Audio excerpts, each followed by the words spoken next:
నేను చెప్పిన అవునా? అదిలా చిక్కు లేకుండా మళ్ళీ నామినేషన్ చేసినాడు, ఓట్లు అడగడానికి వస్తున్నాడు. ఏమంటే జగన్మోహన్ రెడ్డిని చూసి ఓటు వేయాలంటే ఈయన కాదంటే మనం నువ్వెందుకు వేసినావు నామినేషన్? జగన్మోహన్ రెడ్డి చూసి నిలబడమని గుర్తుగా మా ప్రజలు అడిగిందరు కదా. జగన్మోహన్ రెడ్డిని చూసి ఓటు వేయాలంటే వాలంటీర్లు చూసి ఓటు వేయాలంట, వాలంటీర్ గానే నిలబెట్టాల్సింది. నువ్వెందుకు నిలబడినావు? అంతే కదా, నువ్వెందుకు నిలబడినావు ఓటుకి?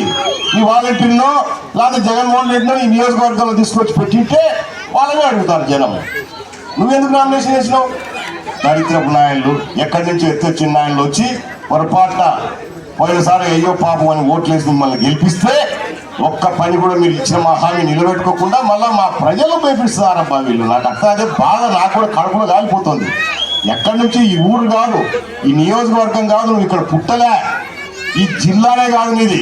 ఎక్కడి నుంచి వచ్చి ఏదో మాయమాటలు చెప్పి అబద్ధాలు చెప్పి నమ్మించి ఓట్లు వేయించుకొని గెలిచి ఇవి మనల్ని బెదిరిస్తున్నాడు అబ్బా ఈ దొర.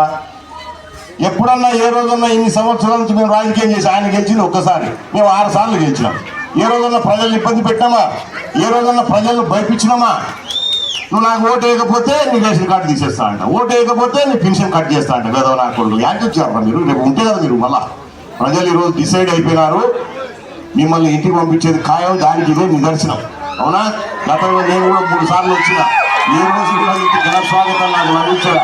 ఈరోజు మీరు మోసపోయినారని చెప్పేసి మీకు క్లియర్గా అర్థమైపోతా ఉంది. అమ్మ దయచేసి మోసపోవడం అనేది సహజంగా జరుగుతుంది, ఒక్కసారే జరగాల. పదే పదే మోసపోతే చెడిపోయేది ఎవరమ్మా?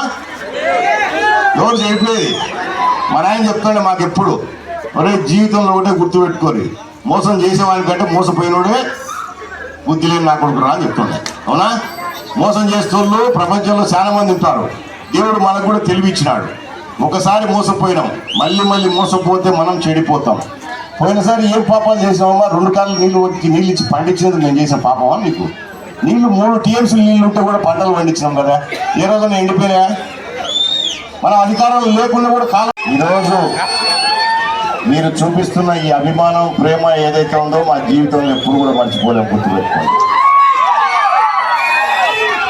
మనం మొన్నటి నుంచే గ్రామాల ప్రచారం మొదలు పెట్టడం జరిగింది.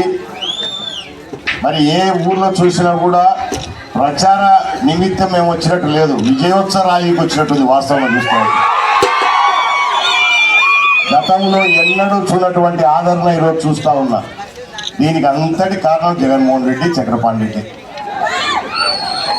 ఈ దరిద్రులకు మీరు పోయినసారి అవకాశం ఇచ్చి, అవునా, ఒక్కసారి అంటే పాపం దయదలిచి రాజశేఖర రెడ్డి కొడుకు పాపం ఈయన కూడా ఏమైనా చంద్రబాబు నాయుడు కంటే ఇంకా ఎక్కువ చేస్తాడేమో పాపం ఆశపడి మీరు అవకాశం ఇచ్చినారు. గతంలో ఎప్పుడు ఏ పార్టీ అధికారంలో ఉన్నా కూడా ఏ ముఖ్యమంత్రి కూడా ఇంత చండాలమైన దరిద్రమైన పరిపాలన ఎప్పుడు కూడా చేయరు, ఇంకా చేయలేదు, చేయబోరు కూడా. ఎవరికి ఈయన వచ్చేది లేదు. లేక మీరందరూ డిసైడ్ అయిపోయినారు. ఇప్పుడు చాలా సంతోషం. వాస్తవంగా 1 గంట ఆలస్యంగా రావడం జరిగింది, ఎందుకంటే సారు చంద్రబాబు నాయుడు గారు కొంత ఫోన్లో డిస్కషన్ చేయడంతో కొంచెం లేట్ జరిగింది. దయచేసి దానికి మన్నించండి, ఎవరేమనుకోవద్దు. ఎండలు కూడా అధికంగా ఉన్నాయి. పిల్లలు ఉత్సాహం చూస్తామంటే నాకు ప్రతి ఊర్లో, మన ఊర్లో ఇంకా రెట్టింపు ఉత్సాహంతో బాగా జెండాలు పట్టుకొని ఉంటారు. ఇక్కడ ఎలక్షన్ కమిషన్ వాళ్ళు కూడా వీడియో తీస్తుంటారు, అవునా? అది ఆడ ఉంటూ చూడు వీడియో. నేను అధికారులకు కూడా ఒకటే విజ్ఞప్తి చేస్తా ఉన్నా, అభ్యర్థి నామినేషన్ చేసిన తర్వాత మీ ఎంపీ గారు ఎవరైనా ఉన్నారా? మీ MCC ఆఫీసర్లు ఉన్నారా? ఇక నన్ను కూడా అంటే ర్యాలీలు కానీ, మీటింగ్లు కానీ, ఇంకోటి కానీ గతంలో ఎప్పుడూ లేనటువంటి రూల్స్ పెట్టినారు. సరే, అవన్నీ కూడా మన రూల్ అవ్వదు. కాకపోతే వాళ్ళు వీడియోలు తీసుకుని పంపించి కేసులు పెడతారంటే ఎందుకు పెడతామో అడుగుదామని ఒకసారి. మాకు ఒక హ్యాండ్ బుక్ ఇస్తారు, నామినేషన్ వేసినాక అభ్యర్థి ఒక బుక్ ఇస్తుంది, ఎలక్షన్ కమిషన్ ఒక బుక్ ఇస్తుంది, మీరు ఏం చేయాలా ఏం చేయకూడదని. దాని ప్రకారమే మేము ఫాలో అవుతున్నాం. గ్రామాలలోకి వచ్చినప్పుడు ప్రజలు వాస్తవంగానే ఉత్సాహంగా, అభిమానంతో మీటింగ్ వినడానికి వస్తారు. ఎందుకు వస్తారు మీటింగ్ వినడానికి? రేపు మీరందరూ కలిసి ఎమ్మెల్యేగా మమ్మల్ని గెలిపించిన తర్వాత మీ గ్రామంలో ఉన్న సమస్యలు, మీ సమస్యలు అన్నీ మీరు చెప్పుకుంటారు. దానికి మేము సమాధానం చెప్పాలి. రేపు అధికారంలోకి మీ అందరూ ఆశీస్సులతో అధికారంలోకి వచ్చిన తర్వాత ఆ పనులన్నీ కూడా మేము చేసి పెట్టాలి మీకు. అందుకే మీరు మాకు అవకాశం ఇచ్చింది. సో దాంట్లో బాగా చెప్పడం జరిగింది. సో దీనికి కూడా పర్మిషన్ తీసుకోవాలంట. నేను ఒకటే అధికారులను అడిగిన, మీరు మాకు ఒక హ్యాండ్ బుక్ ఇచ్చినారు, అవునా? దాంట్లో ఎక్కడ కూడా నేను ప్రచారం చేసేటప్పుడు నువ్వు ఈ ఊర్లో ప్రచారం చేస్తున్నావు, ఇన్ని గంటలకు ప్రచారం చేస్తున్నావు, మాకు ముందే ఇన్ఫర్మేషన్ ఇవ్వాలని మాకు ఎక్కడ రాసి లేదు. దయచేసి ఆ వీడియో కూడా చూపియండి, పోయి మీ RO గారికి చూపిస్తారా, ఇంకోటి చూపిస్తారా?